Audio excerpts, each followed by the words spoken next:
Welcome to Vienna. Welcome to Wiener Wortstaetten. I'm very happy to present you today the Masterclass of Gerhild Steinbuch. But before she starts, I'll tell you a little bit about Wiener Wortstaetten. Since 2005, we support playwrights in their work. We founded, together with the director Hans Escher, a kind of laboratory for playwrights to create maybe new ways of writing for the stage. Since 5 years, we are part of the project Fabulamundi, Playwriting Europe. And in the framework of Fabulamundi, this masterclass will take place. So before Gerhild starts, I will tell you why we invited her. Because first of all, she's a famous Austrian playwright. Second, she is part of the Austrian selection of Fabulamundi playwrights. Third point, she is not only a playwright but also a political activist in the field of theater and literature. And last point, she is head of the Department of Creative Writing on the University of Applied Arts in Vienna. So now I am very happy to introduce you, Gerhild Steinbuch, and her masterclass with the title Alternative Fiction.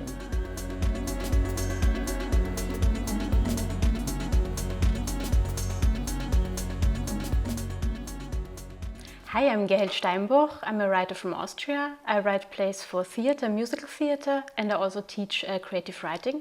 So I'm going to talk about my writing and why I write and what topics are important to me. I'm going to start with reading a little bit, and then I'm going to talk about my work, show some examples, some videos, some pictures. But first off, I want to start by confessing that I never work alone. Maybe I would like to be a writer who creates things on her own, but nothing big comes out of me, and maybe it's just not in there at all. Perhaps the idea of this great big thing is just a kind of Austrian megalomania after all, that one shouldn't deal with in any case. When I became a writer, or rather started being perceived as a writer, a fragile and poetic young female writer to be precise, I was indeed very young. And if I've learned anything from being young, it's that I don't want to work on my own. The author Katharina Hartwell recently wrote about two stereotypes of so-called female writing: the machine and the child who plays. The machine produces and produces, but whether she understands anything about literature is uncertain. The playing child has fun and plays.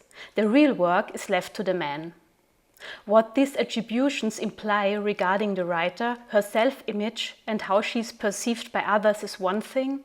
The other question is what that implies regarding her writing. The text and its language ends up in a drawer, or in a drawer in which it is stuck and ought to stay in. Much like the writer's body, which is seen on quite a lot of photos, but becomes more and more invisible. Her story becomes more and more invisible. Well, doesn't matter, right? Because after all, there is still the other story, isn't it? Feminine, fragile, poetic, for example. Or hysterical, difficult, someone you should be afraid of. Writing, I believe, can be one thing, and that is that it can be many. It can be many because it remains flexible, because it flees from the writer and comes back to her again. It's a search where you don't know what to look for. Or, to put it another way, it's a search that lets you discover things on the way you hadn't planned on. That's writing for me. Not knowing how to do it and failing, but staying in motion and then, at some point, knowing more. Still not knowing how to do it though, writing is failure. So failure should be a place where something begins. Now, how does that work? If I learned something from being a young so-called female writer at some point, it is that being on my own is nice, but working alone isn't. My inner life is as uninteresting as the author's image of it, which I'm constantly confronted with. Neither has anything to do with the world I want to live in, because I don't want to live in it alone. Neither has anything to do with the world in which, at least that's how I'd like to think of it, I will have lived in. Because even if you look out the window and into the doomsday scenario outside, you still want to have a little bit of utopia to move towards, even though you know that you will not get there eventually. But you could be on your way there, and that's what counts. So what is this world which I want to write in, that I want to write about?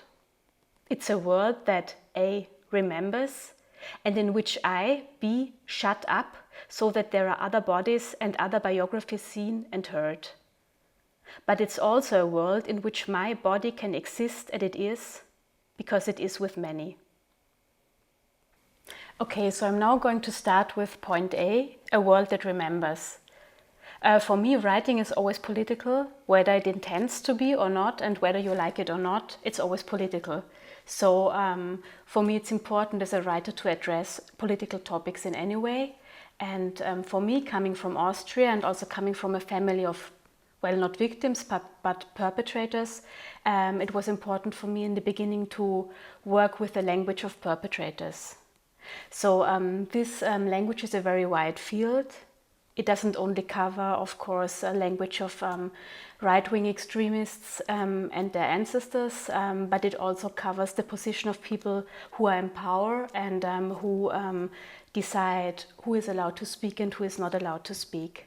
Coming from Austria and us having a right-wing government first time in the year 2000, and then again, it's important for me to look at this kind of political language and deconstruct it in my writing. And by doing so, I started researching around the right-wing movement in Austria, especially the new right-wing movement, which is actually very old, the so-called identitarian movement. And by working alongside of it and tracking its roots throughout Europe, I discovered quite a lot of interesting similarities or meeting points between the identitarian movement and the National Socialist underground, or at least their surroundings. And with this research, I started working on a play. It was called Beate Uwe Selfie Click. It was a play which I developed together with a director for a theater in Chemnitz, the City Theater in Chemnitz, and they hosted a festival where they invited different productions from all over Germany who dealt with the National Socialist underground and right-wing extremist movements in Germany. So I started researching for that play, and for me at the beginning it was very difficult to address this topic because it was very important for me, but also it's such a big topic that it's difficult to find a form for it. So I decided not to go down the road of having a story with characters, but rather looking at the way people talk about the National Socialist underground and especially the trial and Beate Zschäpe. And for me it was very interesting to look at the language the media used portraying her and describing her either as the female sexual devil or the nice little stuffed animal. So either way it was very derogative, and I found it very interesting that the way the media talked about her was very derogative, sexist in a way, and this sexist language was used to criticize somebody on the other hand who was right-wing extremist, is right-wing extremist, and who is very racist. And for me this failure of addressing a topic correctly by the media was very interesting, and therefore I decided to use a lot of documentary material to work on this play, and I did a lot of research, and in fact the play was, the research part of the play was much longer than the actual text. So for the show we decided to use research material as well as text written by me, and we also decided to not only have actors and actresses but also have puppets.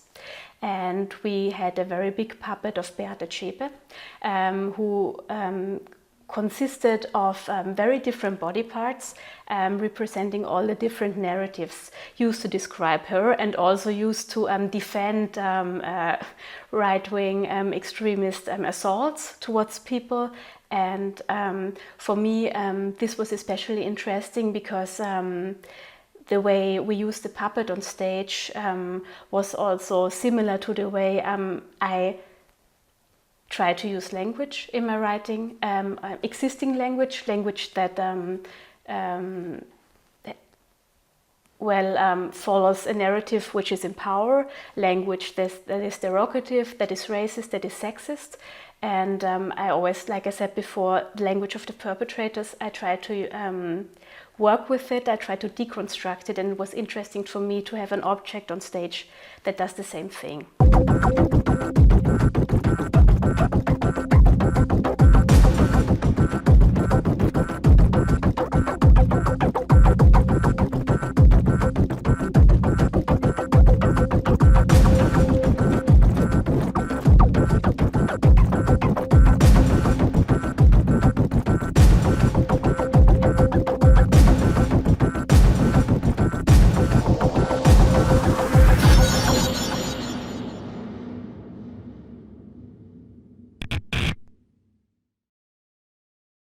As I said before, I'm very interested in observing political tendencies and especially having a look at the language which is used, and I'm interested in deconstructing it, and with this aim I'm not alone. There are a lot of writers who like to work this way, so for us who like to work this way, it was kind of self-explanatory to work together. So in 2016, in Austria, there were elections for the President of the Federal Republic of Austria, and there was a right-wing candidate, Norbert Hofer, for the FPÖ, Freedom Party of Austria, which is the extremist right party in Austria. And it was the first time somebody from the FPÖ tried to participate in this election. So I talked with some of my colleagues, to name them Sandra Gugic, who is a writer from Austria, Jörg Albrecht, writer from Germany, Thomas Arz, Thomas Köck, who both write plays, are playwrights like myself. And we talked about how we as writers could take a stand or take a position and make our voices heard. And so we decided to found a blog. And the blog was called Nazis und Goldmund.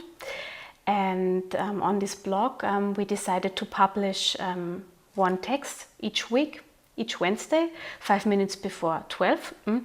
And we wrote about things that had happened during the last week, developments in Austrian but also European politics. And we tried to address right-wing topics, we tried to address sexism, we tried to address racism, and it was not only the 5 of us, but we invited a lot of colleagues, friends, other writers, as well as musicians and visual artists to contribute to our blog.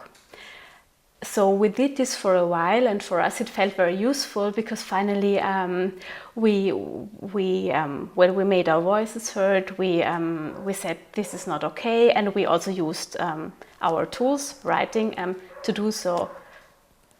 But after some time, it kind of felt shallow. It felt like, everybody liked what we were doing, and we were invited to readings and to shows, and it kind of felt like for trying to be criticizing the government or the establishment, you become the establishment. So it was not very satisfying for us. So we decided to do something else.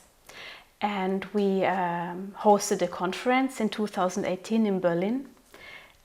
It was called Ängstesnaue Weltanschauung, following an album by a musician, B. Fleischmann from Austria, which was called Ängstesnaue Weltanschauung.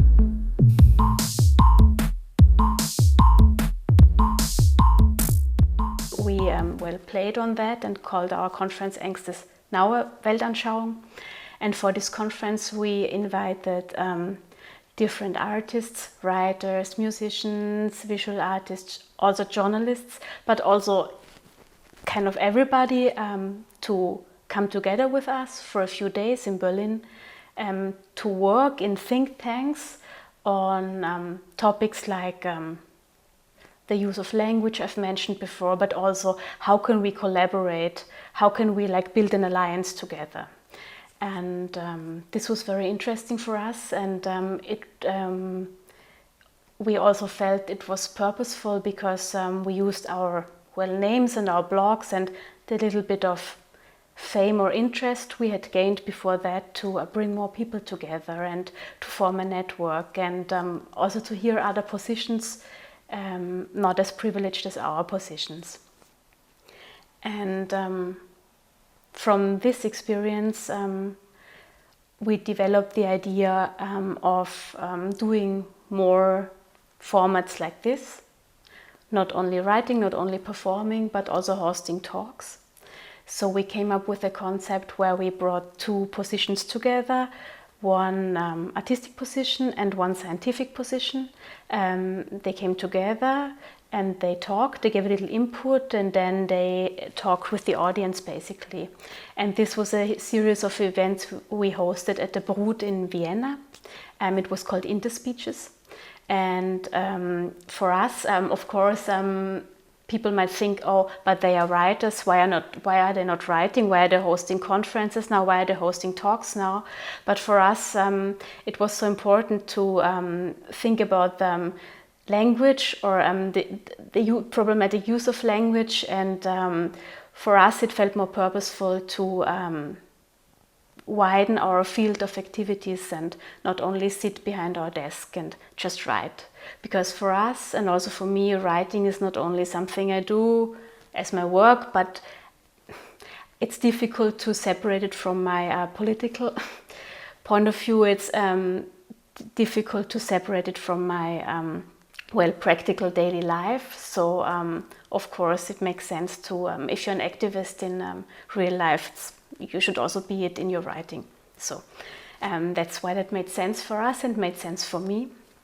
And from these talks on, which we hosted in Vienna, we developed an idea. And this idea was to co-found a movement which already existed in Germany at that time, in Vienna, to find an Austrian division of that movement. And that movement is called The Many, and I will show you some pictures now and also play you some music.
So the Many, die Vielen, is a movement which was founded in Germany by artists basically, and it's a movement which stands for a plural society, an open society, and they developed the Declaration of the Many, which is a declaration which institutions and also artists can sign. And with these declarations, you declare that you don't discriminate. You use your power to defend others who are not in power.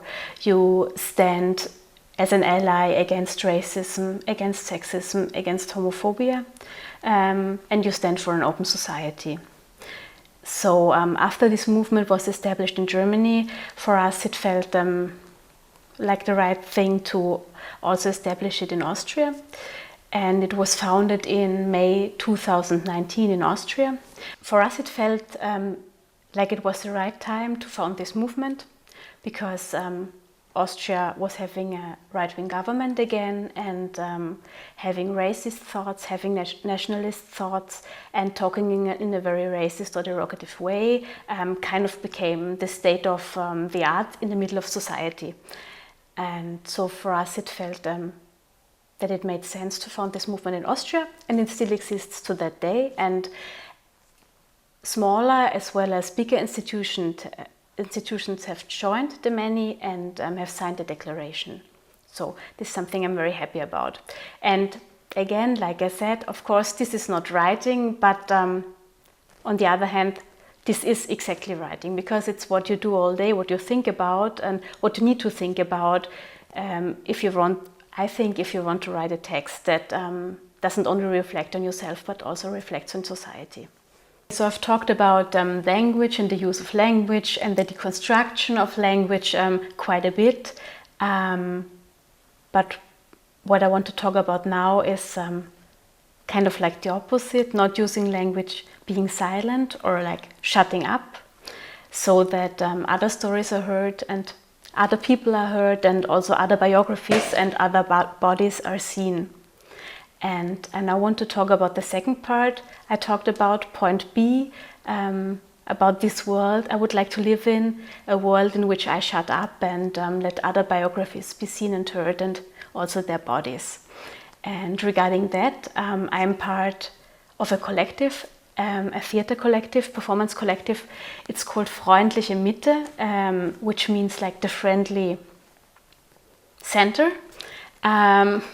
Something like that, and it's a collective which was founded by a stage artist, Feline Rinnert, an actor, Sebastian Straub, a musician, Bernhard and me. And we all work as experts in our own field, but we work without a director, because we think it's important to, be experts, but then discuss a lot. And what is very important about our collective is that we try to constantly expand our group of people, and we always try to not only work with other artists, but work with a lot of different people. We work with a lot of different initiatives. For example, we worked with Jugend am Werk, which is a non-profit organization in Austria, and we worked with a group of young carpenters who were part of an educational program there. We're going to work with a cheerleading group. We're going to work with a soccer team. We worked with different women from completely different backgrounds, and for us it's very important to have this diverse group of people, so that we don't only tell our stories, but we also listen to other stories and maybe reflect on our own stories and change them a little bit, so that they don't only reflect back on us and we look perfect, but that they show a more realistic and more plural and more open society, to put it that bluntly. Zerstörung, ja, das müsste schon irgendwie drin sein, dass man irgendwas neu machen kann, also damit wieder Raum entsteht. Gibt es noch freie Flächen? Gibt es noch freie Geschichten, die irgendwo hingehen? Wie komme ich aus dem Tritt, aus dem Trott? Wie komme ich aus dem Rhythmus und aus der Gewohnheit raus? Jetzt geht die Tür auf. Jetzt. Common Grounds von freundliche Mitte. Regarding topics, the projects I work on with freundliche Mitte are, of course, the topics are similar to the projects I mentioned before, because they always deal with society, they deal with current political developments, but what makes a big difference for me is that we include so many different people, and that actually my expertise or my writing is only a very small part, and very often I also silence my voice and rather use my writing to pick up someone else's story.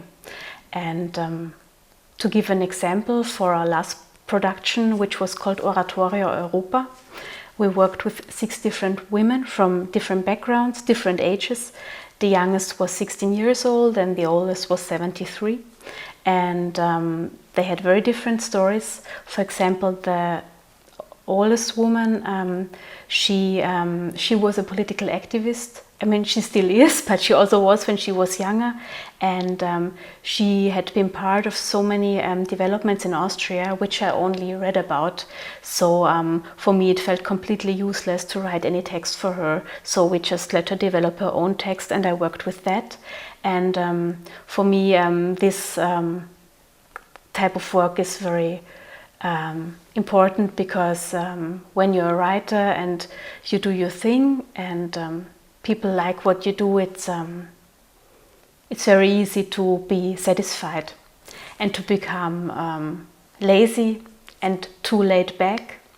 And for me to have this constant confrontation with different perspectives who also challenge my perspective is very, very important to not lose the drive for writing and for continuing to write.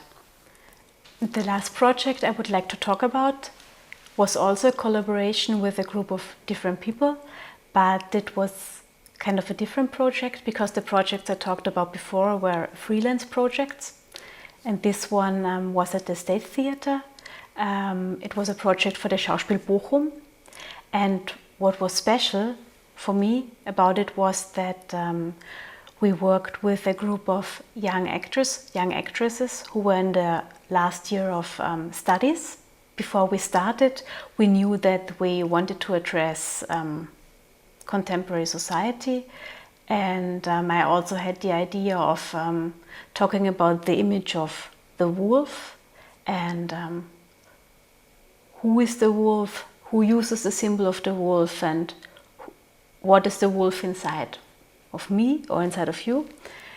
And so we started with this idea, and I conducted interviews with the group of young actresses, and collected topics which they were interested in, and starting from that I wrote a text, and the text is set in, well, basically a big gym.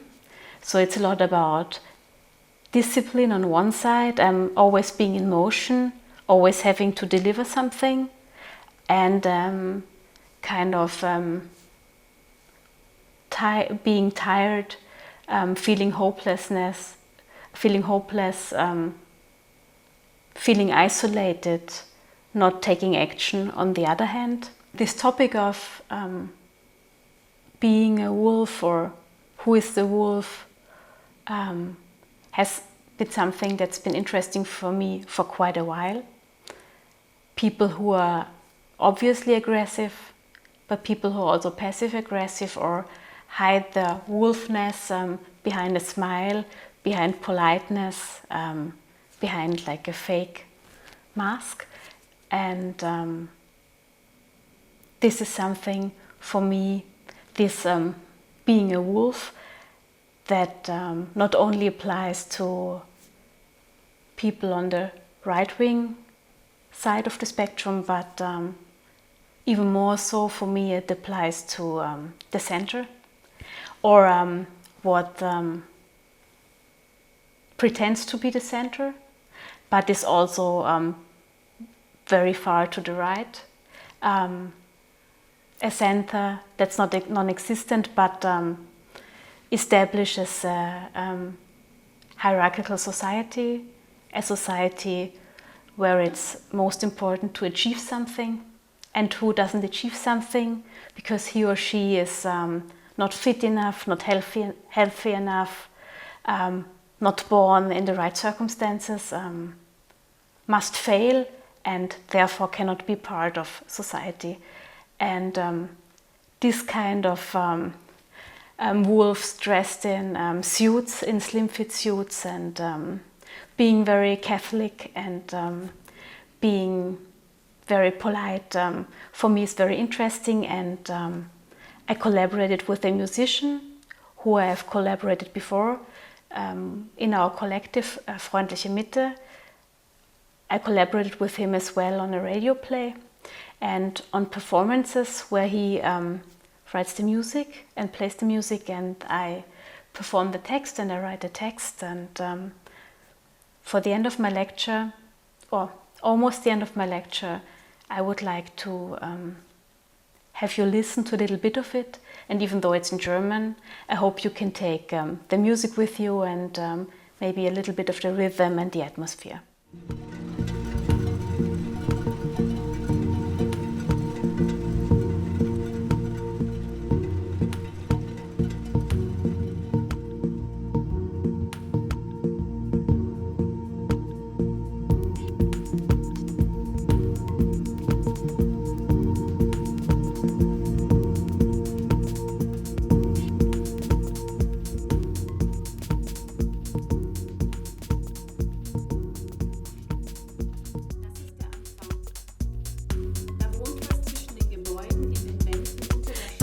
Das ist der Anfang.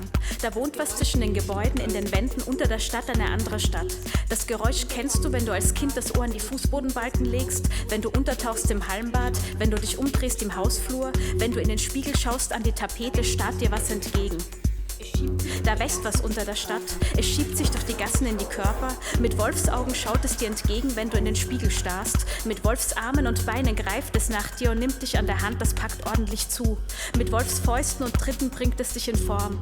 Das ist das, was du atmen hörst, wenn du dir nicht mehr sicher bist, ob du...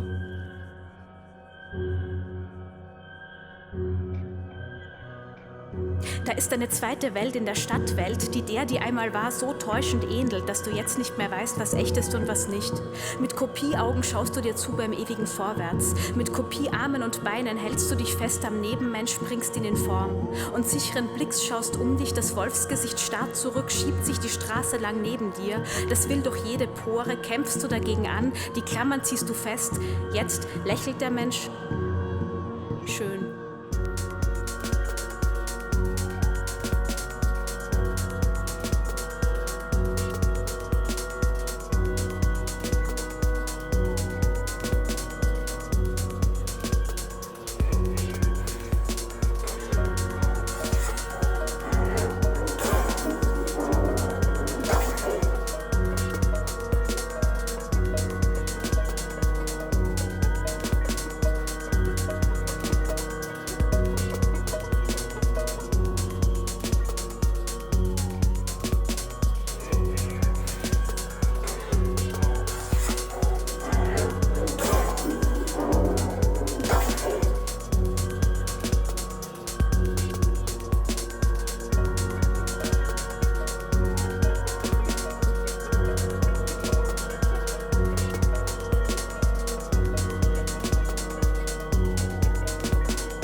Die Wölfe kommen aus dem Wald, da kommen sie jetzt immer her. Braune Wölfe, graue Wölfe, weiße, ja, vor allem die. Der Wald ist ein schöner, sicherer Ort, in dem alles Platz findet, was sonst keinen Platz findet in der Geschichte, in den Geschichten. Na, irgendwoher müssen die ja schließlich kommen, wenn die nicht aus unserer Mitte kommen. Draußen zieht ein Wolf vorbei. So I hope this gave you a little bit of insight into the way I work, the topics I deal with and what I'm interested in. And I want to finish my lecture by reading a little bit to you what text means to me. When I think of text, I think of the text as an archive. It is kind of a counter-archive opposing the authoritarian archives, which write stories from facts and present them as history. It is an archive that claims to only tell stories. It's polyphonic, sometimes it's silent. It's alternative fiction. When I think about solidarity and what that means or could mean for my writing, then this type of text to me could mean solidarity. Danke.